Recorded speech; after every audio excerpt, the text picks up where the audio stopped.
Welcome, everyone. I'll be the host for the evening. Malte is the organizer of the Cloud Native community meetups here in Vienna. He's not here tonight, unfortunately. He came by early. He had to leave. But please reach out to him if you have interest in talking. And yeah, just follow the Cloud Native Computing Vienna community.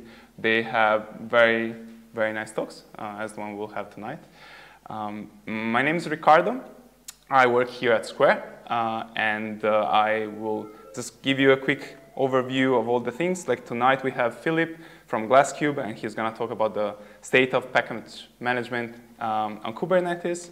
I talked about Malte. I'll do a bit of promo to the other community that we have, which is the Vienna DevOps meetup community. We co-organized this event with Malte, and we are organizing, guess what, DevOps meetups here in Vienna.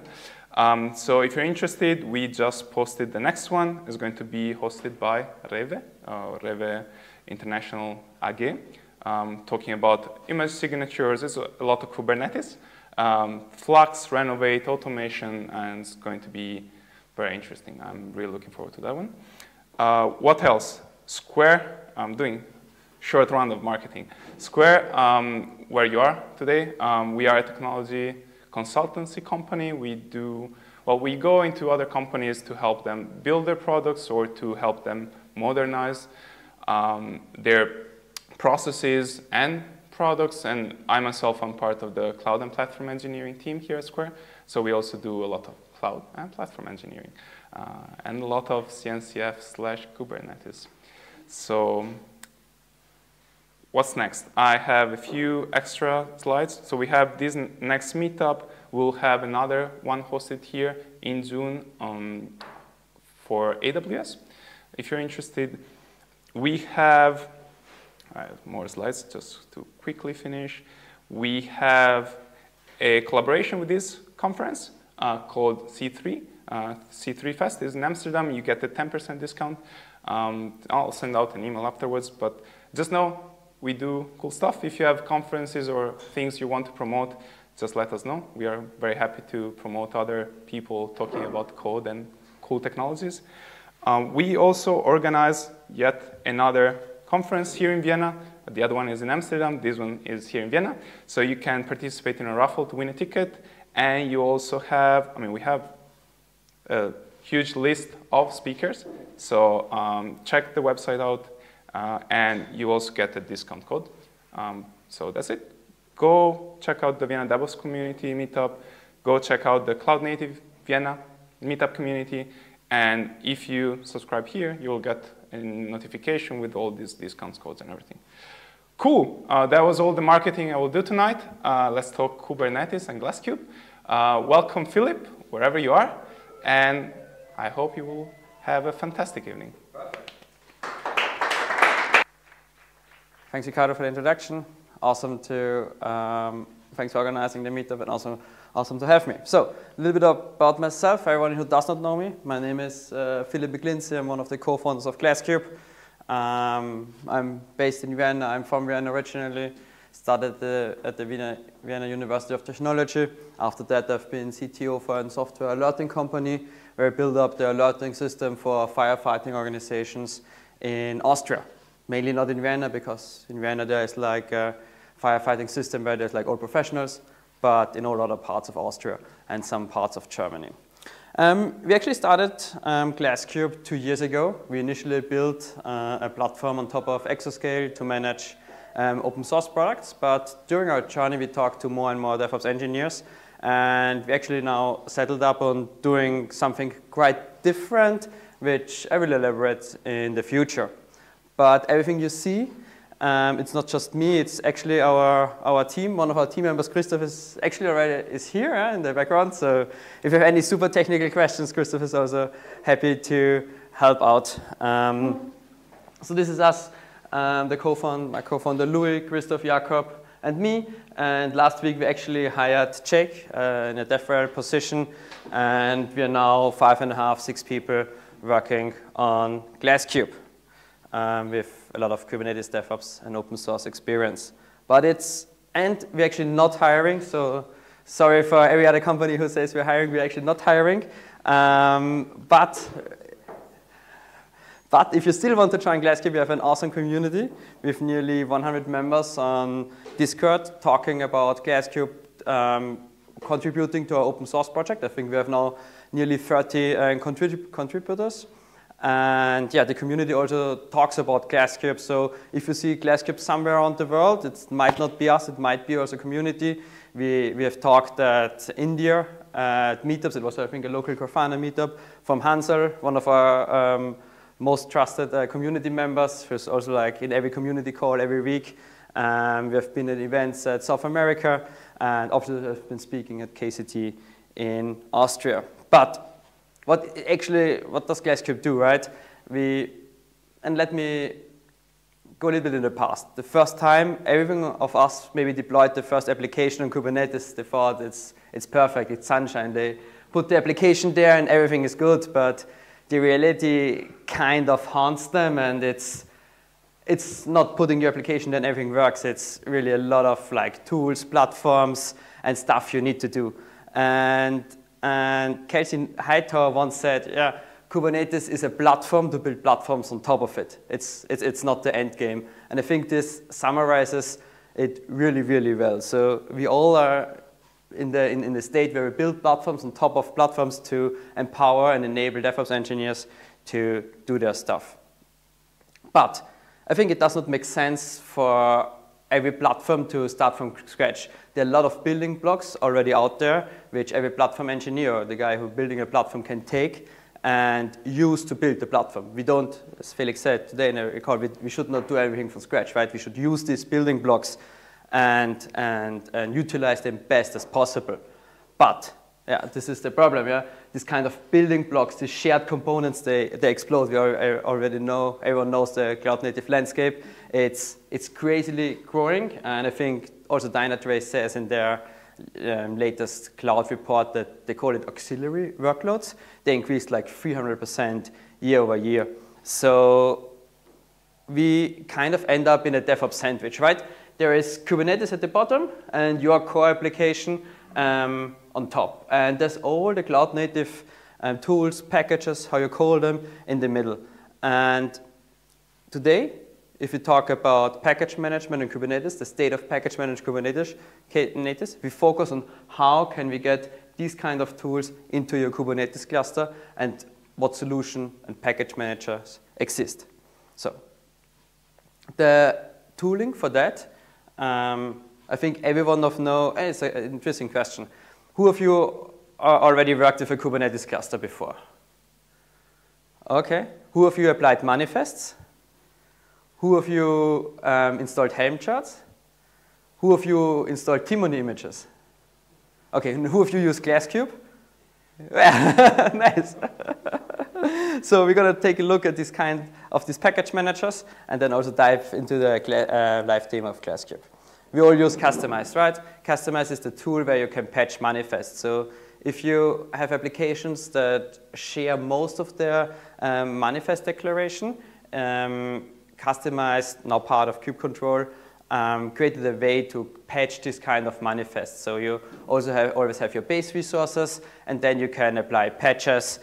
For example, what comes in handy if you always have the same deployment, but you want to like customize the image, you want to deploy in different stages. So you can just override the image, or you can extend some or change some host names or something, but still have the same configuration. Yeah, and there is actually some tools that still recommend you guys to use Customize. There is like the crunchy data Postgres operator. One of the Postgres operators I actually don't really recommend that much, but they still recommend installation with Customize. So how does it work? They actually recommend you to fork the GitHub repository and change the patch file they recommend. And every time there's a change upstream, you should like resync the Git remote, and so you get the latest version of crunchy status Postgres operator. But we still find it in the wild, but I think Customize has its sense for custom applications, but not for packages you want to share. this is actually why Helm came up. And Helm is really a tool to bundle multiple manifests into a package which they call charts, or which they call a chart. And it actually has a lot of good things, and we're going to talk about the challenges later. But what Helm does is they use the Go templating language to dynamically adapt and modify Kubernetes manifests based on the values a user can provide them.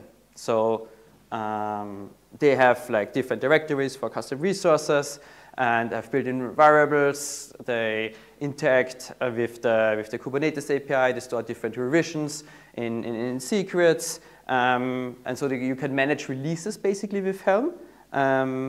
And you can roll back between these releases. So if a release fails, you can still roll back to an older version thanks to the storage of the whole manifest in secrets. And Helm also has the possibility of subcharts. So basically, if you have an umbrella chart, you can put multiple charts into the umbrella chart and then have like one big umbrella chart with subcharts. And a great ecosystem with Artifact Hub. So if you look for any packages you want to install, Artifact with Helm, Artifact Hub is the place to go. But what are the challenges if we talk about Helm? Or let's explore like Helm under the hood. I mean, if we, the pictures are a little bit pixeled, but if you look at the secrets of in the namespace where you installed your Helm chart, you will find this like Helm secrets, and there's actually base 64 encoded version of the manifest that has been deployed. You can look at it using the Kubernetes dashboard to do so, and it's actually 2 times base 64 decoded and then gzipped, and you basically could get the real manifest, the deployed manifest out of the Helm release by executing kubectl get secrets, get the data, get the release from the secrets 2 times base 64 decoded and then gzip it, or just get the values of Helm, get values of Kubernetes stack. You get the same stuff. Then, what are the challenges if we talk about Helm and use Helm? What might end up happening? So, Go templating engine is good, but it also can be very messy. If it's like a lot of values and different configurations, I think everybody knows like these charts can get huge. They can get super messy. A lot of the pull requests are really about fixing this kind of Helm charts because they are, well, not that tested. There's not really good utility to write them, no good way of really assemble them in a way you can really create Helm charts with confidence. So if you don't like template it all the way, you end up running into errors with your package, which you obviously don't want to do. Another challenge you need to be aware of if you use Helm is like the custom resources in the custom resource directory are not updated by default. So if you want to update the custom resources together with your Helm chart itself, you need to do it like separately and apply the latest custom resources. There are some ways around it. You can obviously template out everything all the time, or use like the Flux Helm controller and configure it in a way that this custom resource definitions get updated automatically. But by default, Helm doesn't update your custom resource definitions, which might lead to your application expecting values of a custom resource definition which don't exist, and it will fail. Also, like if you look at the Kubernetes stack, they have like the huge release notes, and they always say, yeah, it's a breaking change because you need to update the custom resource definition. So they're like now in version, I don't know, 55 or something, or 70. And another challenge that we often see with in the DevOps world about Helm, and especially newer Kubernetes developers, there's no easy Helm update. Every time you upgrade a chart, you need to resupply all the values you previously configured or reference it via a file. There's no simple like update button and it just works. Yeah, it does not work that way. So let's see Helm in the action.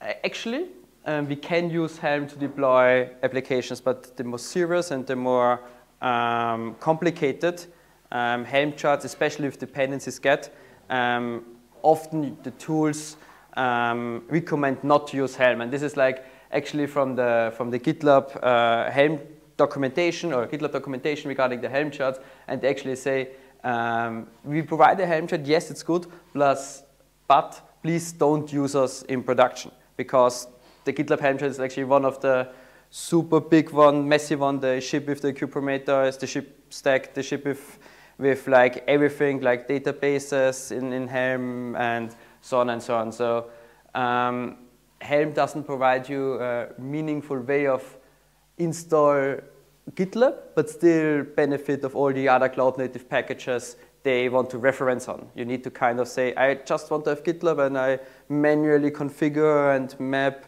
all these kind of dependencies your GitLab relies on. And we see something similar with, for example, like Captain. Because of the missing dependency functionality of Helm, Captain ended up forking the original cert manager and shipping a cert manager next to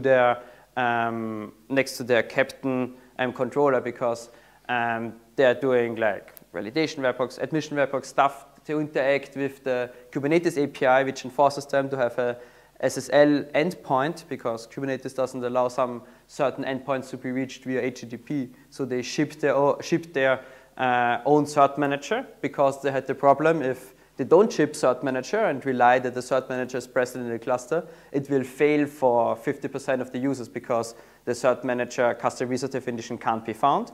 And if the mandatory ship cert manager, it will fail because because cert manager is already installed in the cluster. So this is also one of the challenges if you look at Helm. Another package manager which is relatively new and worth looking into it is Timoni. It's actually created by Stefan Prodan, the founder of Flux, or one of the core maintainers of Flux. And he also discovered some of the problems that Helm has, especially umbrella charts, and also some of the problems that occurred during development of Flux, where the source controller of Flux always needs a Git repository present in order to fetch the latest state of your applications for your Kubernetes cluster. And basically the Git server, which is not really a tool, which should be handled as a mission critical applications. Everybody knows, like GitLab may go down, and which will prohibit you to make any updates or changes to your infrastructure. So he said, hey, he wants to change this. So he came up with a similar concept to Helm, but instead of charts, he said a chart is a module. And instead of umbrella charts, he said these kind of modules are like grouped together or like combined together in a bundle. And if you install a bundle or a module, you will create a release and not an instance. And he said so that every time, or all the manifests that like packaged in this kind of Timoni package will be grouped as an OCI image. So basically, it's still a zip, yeah, but it can be put on most container registries that support like OCI images, Docker images, and suddenly you don't need to have a hard dependency on your Git repository, but you can just bundle and create these OCI images during runtime and deploy them. So you can ship the configuration of your Kubernetes cluster the same way you ship your images, your normal application images, which can be obviously cached locally, pulled from a registry, and have all these like pullback mechanisms which you expect from Kubernetes in combination to Git. to be present. And another benefit is obviously you can sign this kind of OCI images. As we know, Helm packages can only have like a PGP signature, but OCI, with OCI images, you can like co-sign them and also sign them multiple times. So, this is Timoni, this is Helm, this is Customize, and now we're going to talk about Glasskube and the reason why we started another package manager in the first place. So we just released our beta to really build the next package manager for Kubernetes, especially focusing on the simplicity of installing packages on Kubernetes, but also have the possibility to solve some of the issues we see in other package managers. So in the first step, we really don't want to reinvent the wheel. We still have the possibility, so Glasskube packages can actually be simple manifests, can be customized manifests where you can say, okay, I have specific values, and these values then get patched into the manifest. We still can work with Helm charts and are planning to support OCI images as well under the hood, but we really focus on the simple and streamlined user experience from either the CLI or the UI of Glasskube you can use. And yeah, what we do and what we identified of some of the main challenges are really dependencies. So if you install a cloud native package that has a dependency on another package, like the captain stuff, like if you look at more complicated packages like Kubeflow, Glasskube will automatically resolve the dependency tree and make sure that all the dependencies in the correct versions will be installed up front and actually before the main package will be installed. This is a major benefit because then you can really make sure that you can reuse this kind of dependencies. So if you need, I don't know, Kubernetes stack and utilize their kube metrics or something, you can then say, okay, my package depends on Kubernetes stack in the version 50 something, where the kube metrics are present, and Glasskube will take care of it. Also, what we try to do, and what we will do more and more in the future to get more data from people who actually installed packages via Glasskube and be able to give you a confidence on how likely it is that your package will be successfully deployed in a cluster, especially if you look at similar clusters from the same cohort. So if you install Kubernetes stack and upgrading from 51 or 52 and have 2 other packages installed via Glasskube, and we can then give you a confidence that this upgrade will be good and will be easily will be a good merge. So similar what Renovate does for your information you can get out of your CI/CD pipeline, Glasskube wants to do with actual installations of your packages via the Kubernetes cluster, because Renovate is awesome. So if you yourself don't write tests, you kind of can rely on other people writing these kind of tests for you. And if the pull request has like the passing label from Renovate, so Renovate says this PR passes tests in 98% of the times and already has an adoption of 10%, you're most of the time pretty safe to, and your own CI goes good, you're most of the time pretty safe to merge it. And we actually want to provide a similar experience with applications, with Glasskube applications installed with Argo CD or Flux. So we can create an automatic pull request and give you this kind of data that if you perform this upgrade, this release, in 99% of the times it's good, and all the services are up and they work, and it should be easy to merge, especially with your combination of packages and dependencies you have. So we don't want to let you alone, but really give you an easy and good support in upgrading these packages in your cluster, which not only you need to do, but everyone who has a similar stack. And maybe let's look under the hood. As Glasskube itself is designed in a cloud native way, we obviously have a client which can be installed via Homebrew or your Windows executable or your favorite package manager that offers a CLI. It's built on top of the Cobra CLI framework, and a UI for which we utilize actually HTMX and server-side rendering, similar to how Git does it with their Go stack. Then we offer a central package repository, which is hosted on Git and inspired by Homebrew. So Homebrew does something similar. All the packages are on a central repository, and they have some kind of automations where they fetch the package sources. And I think today, when we made a Glasskube release, it took not even 1 hour that our latest release was already present in Homebrew. And we have built similar automations. We call it Scout, that scouts for package updates on different sources like Artifact Hub, GitHub releases, so on and so on. And we create pull requests onto our public repository. And if CI goes good and the package basically works, we're going to merge it into the main trunk, and users see that an update is available, and then they can decide to update via CLI, UI, or the GitOps integration, which is still not there, but we're still in beta, but it's planned. So the client, what does the client do? Every package in Glasskube is a custom resource. We have 2 custom resource definitions, that it's the package info and the package itself. And as soon as we create a package custom resource, the package controller picks up the package and looks for the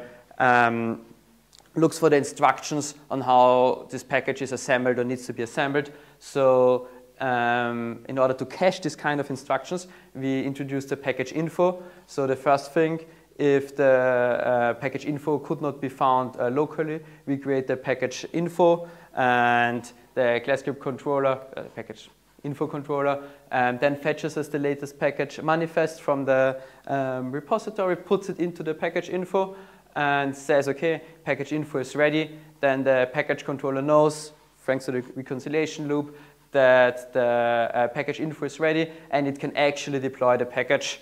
And yeah, the Glasskube package will then be switched to the ready state as soon as the install criteria are defined. And then hopefully, when the package status goes into ready, we're gonna see it via the CLI, UI, or yeah, we can look at the custom resource status if we want to explore it even more. So let's see everything in action, how it looks, how it works. Yeah, it's also, let's see if the live demo will be successful, so you guys can get a feeling about Glasskube. So we just created a new Minikube cluster. Internet works fine, so no problem in here. We have Glasskube already installed via Brew. We can look at the version. Perfect. We have no package operator, but Glasskube itself has the versions 0 to 0. And the first thing in order we need to do to get Glasskube ready is to bootstrap it. Theoretically, it also detects if you install the first package and you don't have it bootstrapped, it will bootstrap it for you. But for kind of simplicity, I'm gonna execute it.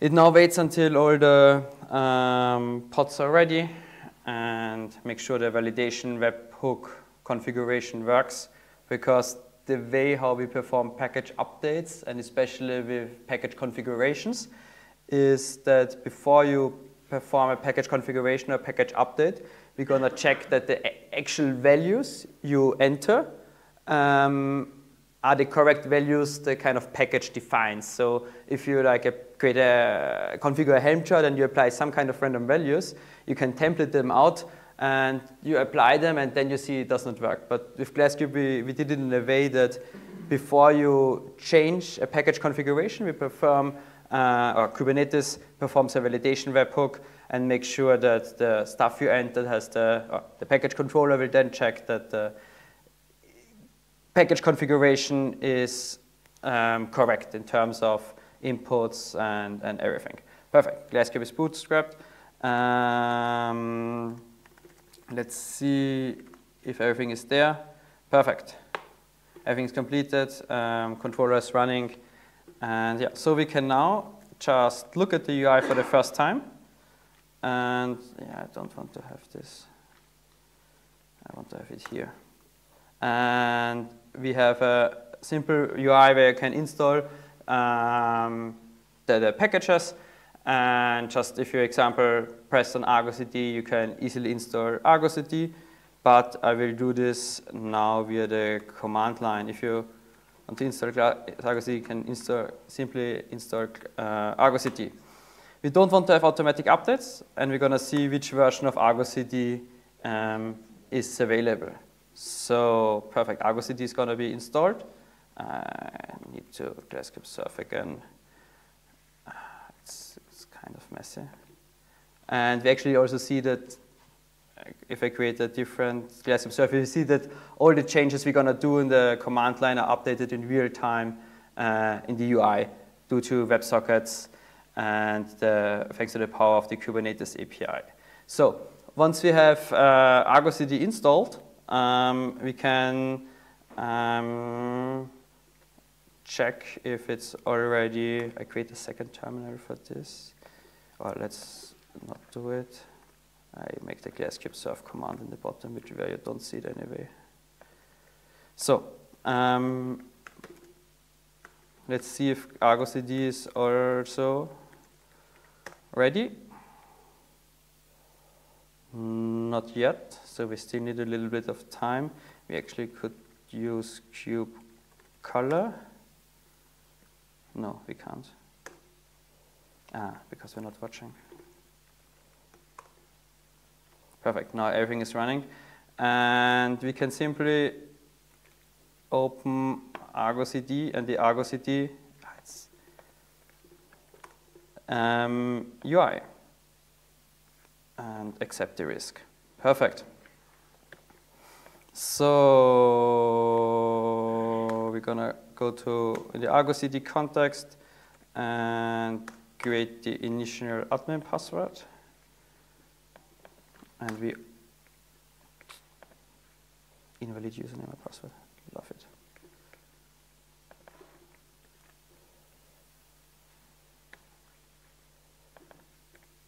Better.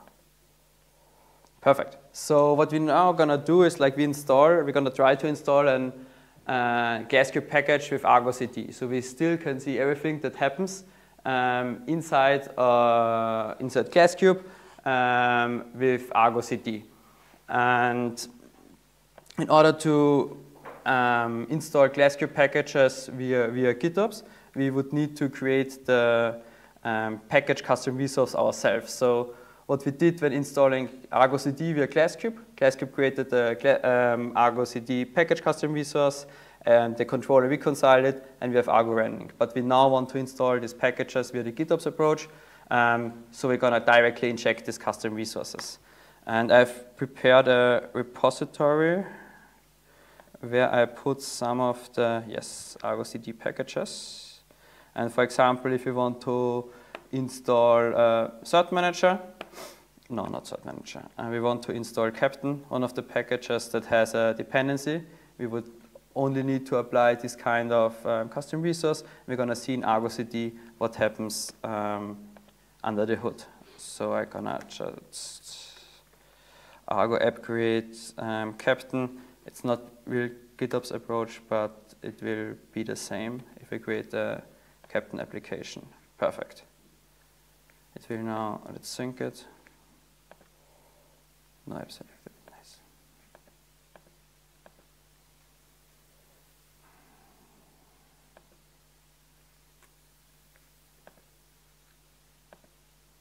Perfect. What we're now going to see is that Captain has a dependency on Cert Manager. So Cert Manager is going to be installed upfront into the correct namespace, into the Cert Manager namespace. And if we would install multiple packages via Argo CD or the CLI or the UI that reference on the same reference also on Cert Manager's dependency in the correct version, somewhere range, we would see that also these kind of packages depend on Cert Manager. And every time we perform an upgrade of sub manager or captain, we will check that these kind of versions still work together nicely. And we can look at the Glasskube package controller. How does it go good? But for that, we're gonna install the Kubernetes dashboard via the CLI. And we can even in parallel install something via the UI, right? So you're going to see that the Kubernetes dashboard is pending, cert manager is pending, captain is pending, and we now to try to install, for example, Cyclops as well via the UI. What we try to provide you is always different versions. So if you want to have explicit versions, you can do it, but you also can get the latest version, which is like trusted and tested by us. So you can install it via the UI as well.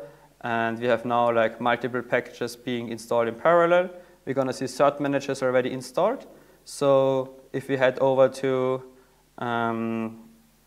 Argo CD, we should see that soon Captain is going to get installed as well. So let's sync it maybe again. Yes, the Captain system namespace is already there. And if we don't like overload the Glasskube controller, it should work perfect. Captain is starting. The lifecycle controller gets installed. And yeah, Captain is like super huge. I actually don't know what most of the stuff does, to be honest. But it looks fancy. And it kind of provides you metrics to update or to make sure that your deployments can work. But maybe somebody from Captain is here and can elaborate on this. Okay. We just see a lot of good deployments, and yeah. But we wanted actually also to check.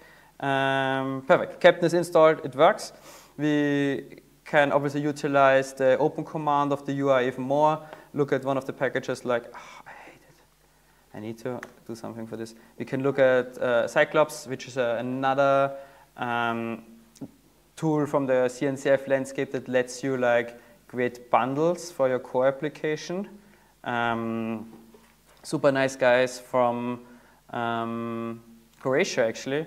So if you're in Zagreb or a local meetup in Zagreb, say hi to them. And yeah, they actually have decent amount of users, and yeah, they are also like super happy with Glasskube and distributing the packages with Glasskube, and works very well for them. Yeah, we can also take now a look at the Kubernetes dashboard, one of my still favorite applications. And what we also do with our Glasskube packages is to provide you not only the package, but configure it kind of a sane way. So you don't just get the Kubernetes dashboard and do whatever you want with it. So we look at meaningful default values, secure default values, so you can really use and install these cloud-native applications securely, and best practices without having to like dig deep into the Helm file or look at the manifest or source code. So for the Kubernetes dashboard, for example, we not only provision you the dashboard itself, but also provision you a role and a user, so you can create a token for it and use the dashboard. Let's see if it works. It often takes a little bit. Oh, I had it. I need to fix it. So let's see if we could create a token for the dashboard user. Yeah, it's not there yet. It takes a little bit longer, but we will see it later. What we can look at the meantime is, and I hope I'm not jumping too much, is some package that requires configurations.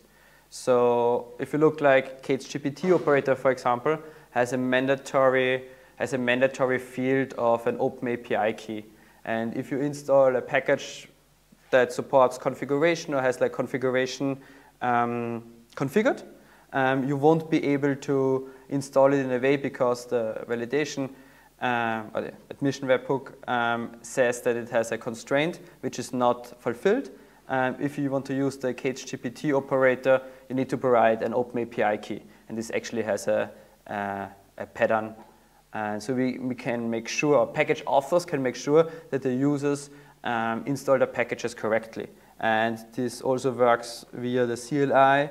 So if we, do we have autocomplete? Of course we have. It's like, of course we have autocomplete. Yeah. Nice. If you install it via the CLI, you also have like this interactive approach. So you can say, I want to be anonymized, yes, no, give all the data away. And yeah, we can even reference this kind of data from different secrets or even other Glasskube releases. So if you have a Glasskube release, a Glasskube package that outputs some kind of configuration value you want to reuse in another package, you can do this by referencing Glasskube config parameters from another package. Also stuff which gets super complicated if you want to do this with Helm. Yeah, we want to reference it from another package, and we can specify the package, but I will not do it now. Yes, I also don't have a key for the stuff, but let's see if the Kubernetes dashboard already works. Okay, does not work. I'm gonna look at it later on, but actually it should work. I know why it doesn't work. Because the order of the service account and the dashboard user is the other way around. So now it will work. Because we tried to apply the role binding before we have the service. Anyway, yeah. You can't apply role binding if you don't have the service account. So the order in which the manifests are configured is important to have this kind of dependencies. But yeah, we can look at the Kubernetes dashboard, Glasskube system namespace, and see that the controller does its magic by reconciling most of the stuff most of the time in a meaningful way, and will make sure that your packages stay up to date if you configured it in a way secure, and if there will be a package update, you will be notified about it and can easily update via the CLI or the UI in one step. So I think that's it from talking about package management in Kubernetes and bringing all the CNCF packages kind of sanely into your cluster. And I heard we have some kind of cube for questions or dice. Yeah, I like cubes, so really happy to answer every question, and also happy to refer some of them to Christoph. Yeah.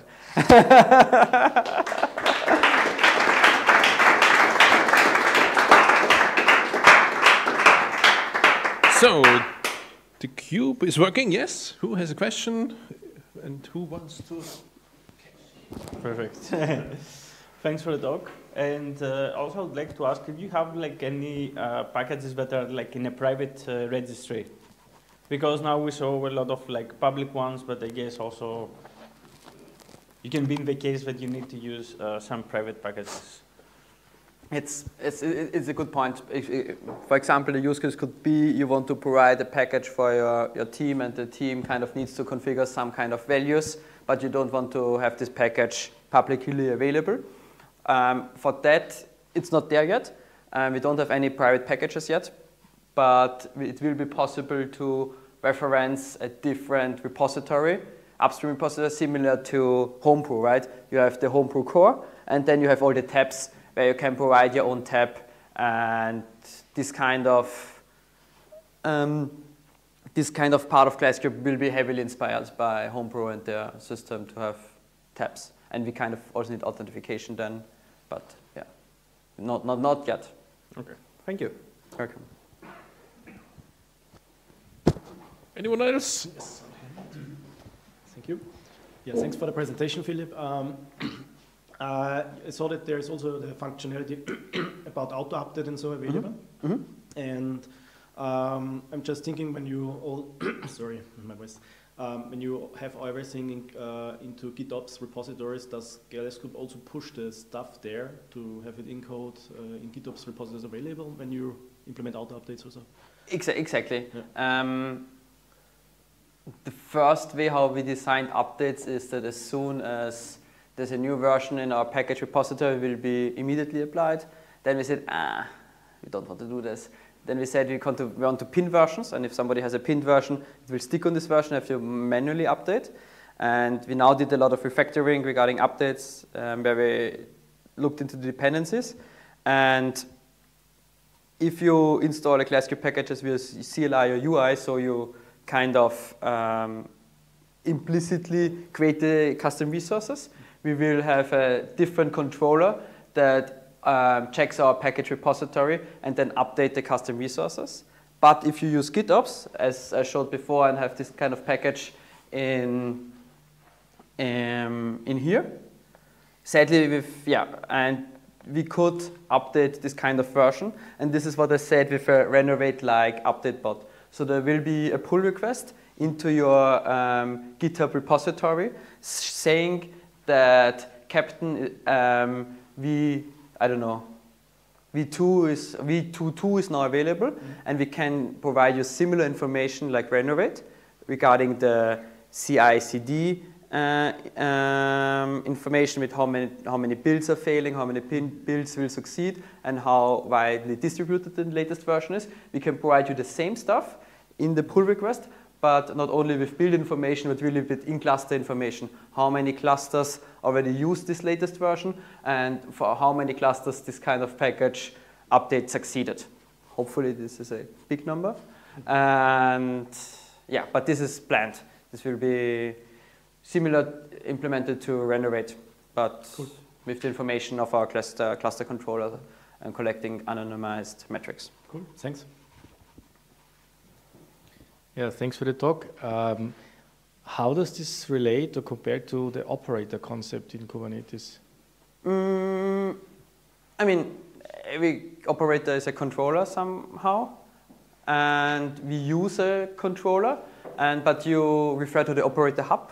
Yes. Operator hub. Yeah. Operator hub has a similar approach. They have kindly different naming for.